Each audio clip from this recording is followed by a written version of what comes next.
and welcome to Bestie Hotline. Bring. Brisbane, we're in you. It's good to be in you, Bris Vegas. We are going to be on stage at the Powerhouse Theatre tomorrow, 7 p.m. DLs. Get ready.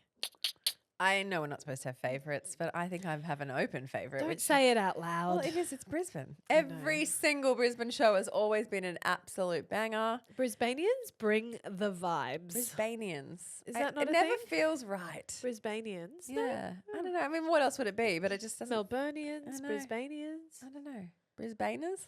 No. Brisboners. No. Whoever you are, you're amazing. You're a vibe. It's always high vibes, amazing show, incredible theatre, great bar. It's a great bar. It's the only theatre we're returning to this year. No. Yeah. It's our only return visit. Oh my God, that is true. Mm-hmm. How did I not compute that until now? I But don't you're know. You've got a lot right. of tabs open. You can't compute when Wow. it's just tab, tab, tab. Well, it is our favourite theatre in Yes. Brisbane. Why would we ever leave it? Third year at the Powerhouse. 3's a lucky number. It's going to be a great time. Always. Always is. I've got my girl in tow. Yes, Eileen's with us, Isla's on DLs. tour. So fun. Anyway. But we have a job to do, We Revsy. do. Aside from tap dancing on stage. Yeah, our job never ends, Jem. This is not a job we pick up and put down. Well, we're never not there for our DLs. We are full-time Dilemonade juicers. Yes. Yeah, we have a Dilemonade juice bar. That's us. We've got to get out the fruit and see if it was worth a squeeze. And to your delight, Revsy, we have a ring-in DL. A caller who called the Bestie Hotline today. Hi, Gem and Rebs. So I have a 4-year-old girl. She's got this friend, let's call her Evie, who she's met through daycare. They've been going to daycare together now for 2 years and really good friends. We've had so many beautiful play dates together. They do activities on weekends. And probably in the last few months, I've just noticed this increasing obsession that my daughter has with impressing her friend, Evie. What will I wear to impress Evie? Whenever she gets a toy or, for example, a temporary tattoo, the first thing is, what will Evie say? What will Evie think? And she's absolutely heartbroken when Evie tells her that she doesn't like something that she's wearing or got, and then as a result just doesn't want it anymore. And it's really sad. It's like there's so much energy, this pent-up energy, thinking, what's Evie going to think or say about this? And it's almost become like this obsession for her. The first thing she does when she wakes up in the morning is, what am I going to wear to impress Evie today? I don't know what to do. They're actually going to the same school next year, which is a shame in some ways, I guess. What do? Do I reduce the number of play dates they have together? Do I just kind of let them sort it out themselves? Thank you. Oof, tricky. That is layered for sure. Just the beginnings of female friendship complexities. Sounds like Evie's got a bit of a power hold on our DL's daughter. Or not. We don't know for sure. Sometimes, kids idolize particular people. Oh, I'm not saying deliberately, but Yeah. she obviously has a hold on her. Yes. Yeah. But I don't know if it's conscious at 4. But I do find it interesting that our DL has expressed that they've had lots of lovely play dates together. So she's obviously not witnessing any overt nastiness or foul play behavior that's going on from Evie to her daughter. Yeah, but humans have dynamics in Yes. relationship. Yeah. Most relationships have a power dynamic, whether subtle or overt.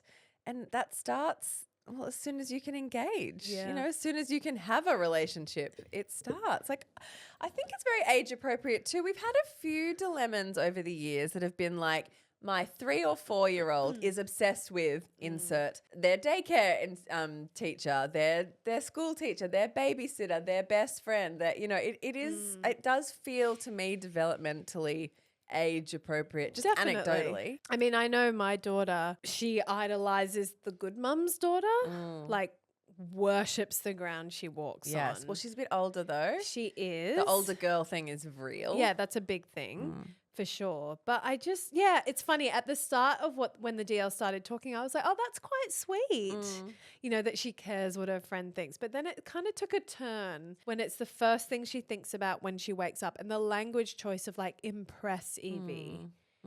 And also if Evie doesn't like something, to kind of abandon that and be like, I'm never wearing that again. Yeah. Like I feel like that's a little bit problematic. I guess the conversation, if you can have one with a 4-year-old, which of course you can, would be around like, just listening to your own, like, what do you think about that temporary tattoo? Or do you like that skirt? I get not everyone will like it, but what do you like? And trying to encourage her to listen to her own taste and her own thoughts and feelings on something. Definitely. But we all, even as adults, we have taste makers and people we look to whose style we like or whose opinion we respect. Yeah, we have those friends who are on speed dial who you Yeah. ask particular pieces of advice for. 100%. And then, you know, some friends, it's like, I've got my friend who I go to, oh, that's a person I like to go to when it comes to interiors stuff, like the best places to get this. Or I've got a friend who has the best tips on trades. Or you have friends who are like the good mum, where you're like, where am I taking my kid? Yeah. They have a temperature of this. Is this Yeah. an emergency room situation, or is this a book a doctor's appointment when you can squeeze it in scenario? Yeah. And yeah, that is the spice of life.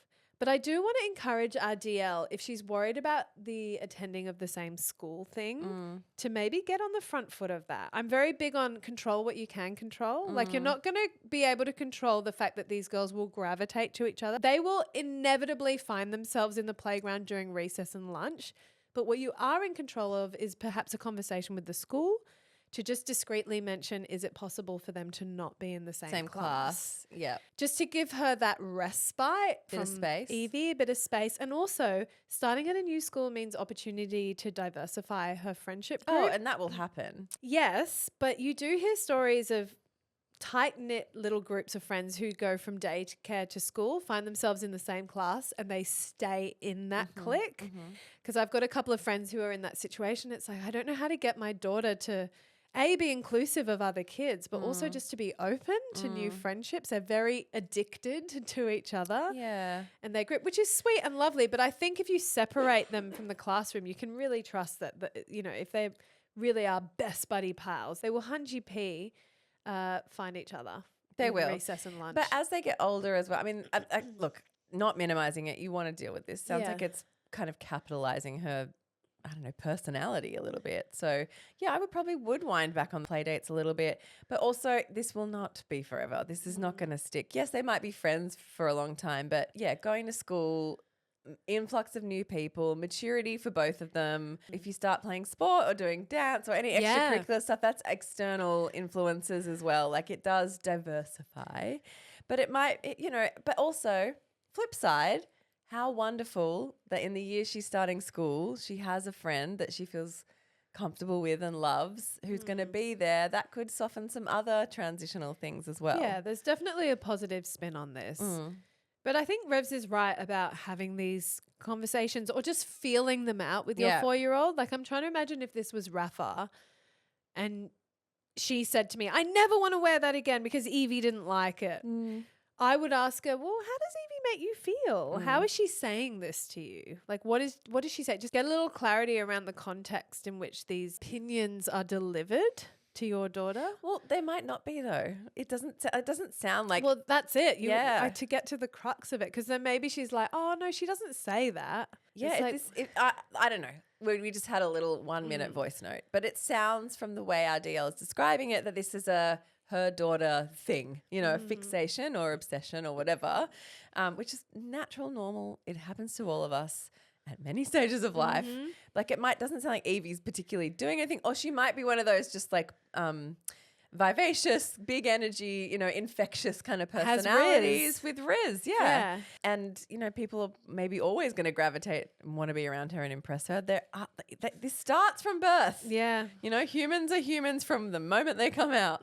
So these dynamics do start young, especially with girls, I think the work is really on like trying to teach her and guide her into trusting her own taste, trusting her own feelings, and checking in with herself. Well, what do you think? Like, I'm not interested in what Evie thinks of this. What do you think?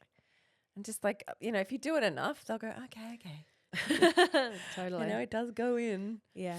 And for every kid who looks up to someone or gets obsessive, there'll be a younger kid who looks up to them. Yeah. Like, I've seen my own kids in these exact roles. And weirdly, it is aged. Like, it is an age thing. Totally. Like aging up or aging down, playing up or playing down. Like it's quite fun to witness. Yeah. I mean, for me anyway, with a really big personality daughter who dominates a lot of spaces. When she's with kids older than her, I can see her falling into line and understanding the hierarchy. And these are all life skills. 100%. And it's how the world works. Yeah, I think Jeb's right though. Ask if they can not be in the same class if you think that's important, and trust your instincts. Give it a bit of space, but also it might mature with time. 100p. Well, Brisbane, we'll see you on the stage We tomorrow sure night. will. And then on Sunday, it's Yep. our rogue show start time of the entire tour. We got a 5 p.m. show. I'm pumped. Which is a Sunday vibe. I actually think it's great for mums. I personally would love a 5 p.m. show because I do the math and I'm like, cool, on a school night, I can Yeah. get to bed at a reasonable hour. Yeah, and us, we will be cheeseburgering, I don't know, like 10? How nice. Imagine, Revs. Instead of a 1 a.m. finish. How Love good. it for us. And for those of you who have Viddle tickets, we cannot wait to squeeze you. We can't wait. And hug you. We hope you've loved your goodies, which have hopefully arrived at your doorstep by now and that you're enjoying them. If you go to the bar, I'll have a champagne. You know, you can bring that over. No, I'm joking. I'm joking. That's why we have a show daddy. He sorts us out. He sorts us out with our drinks. We love you. We'll see you at the Powerhouse. And if not, we'll be back in your ears bright and early on Tuesday with a regular episode. Bye-bye. Bye.